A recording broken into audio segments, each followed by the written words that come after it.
CM Revanth రెడ్డికి బహిరంగ లేఖ రాసిన ఎమ్మెల్సీ తక్కలపల్లి రవీందర్రావు రాష్ట్రంలో కోతులు దోమలు కుక్కలతో ప్రజలు అనేక ఇబ్బందులు పడుతున్నారు.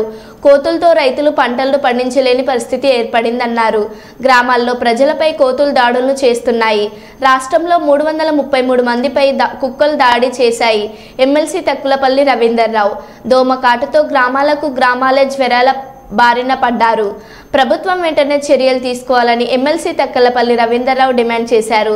రైతుల పంటలు ప్రజల ప్రాణాలను కాపాడడానికి కుక్కల దోమల కోతులను నివారణకు ప్రభుత్వం చర్యలు తీసుకోవాలని ఎమ్మెల్సీ రవీందర్రావు ప్రభుత్వాన్ని కోరారు. ఎంత దుర్మార్గంగా పట్టి పీడిస్తుందనేది, ఎన్ని రకాల ఆర్థిక పరమైనటువంటి నష్టాన్ని కలిగిస్తుందనేది ఇది ప్రజలు అనేక గ్రామాలు నేను సందర్శించి నేను స్వయంగా అనుభవించాక నేను సేకరించిన విషయమే. గ్రామంలో మొక్కజొన్న కంకులు అమ్మడానికి వస్తున్నారు, కూరగాయలు అమ్ముతున్నారు, కొబ్బరి బొండాలు అమ్ముతున్నారు, ఆ తర్వాత అనేక రకాల పండ్లు అమ్ముతున్నారు.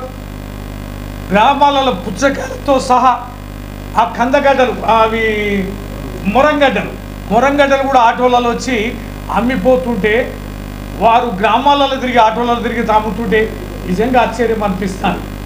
ఎలాంటి పల్లెలు, ఇంటింటికి కూరగాయలు ఉండేది, ప్రతి బావి దగ్గర పళ్ళ మొక్కల చెట్లు ఉండేది, అవన్నీ కూడా పోయినాయి.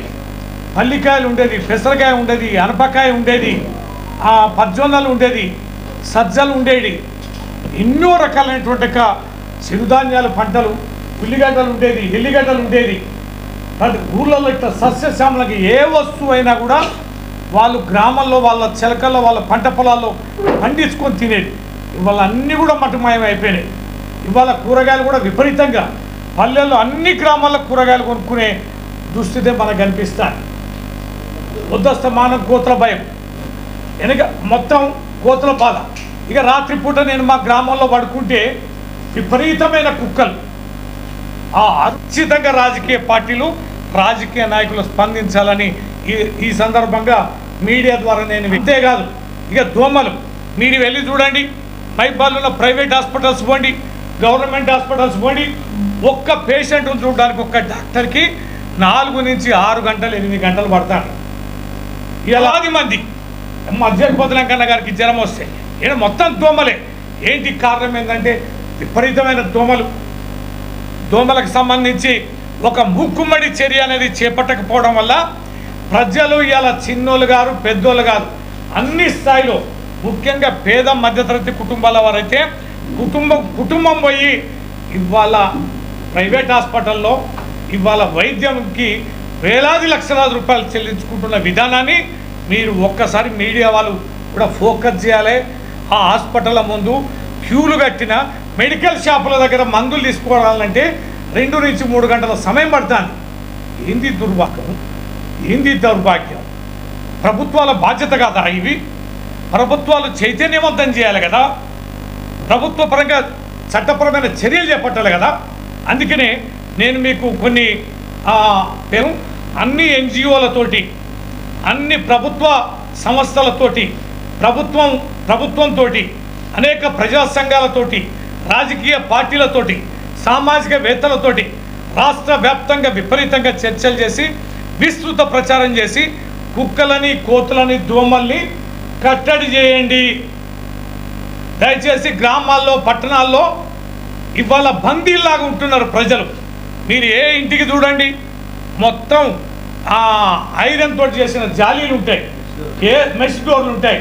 మెష్ డోర్లు కూడా కాదు, మెష్ డోర్లు ఉంటాయి, ఐరన్ జాలీలు. ఏ దుకాణం కొట్లకు పోయి చూడండి, కోతులకి అవి ఉంచుకపోతుంటే మొత్తం ఇల్లునే జైలు చేసుకొని ఇలా బందీగా ఉండే పరిస్థితి.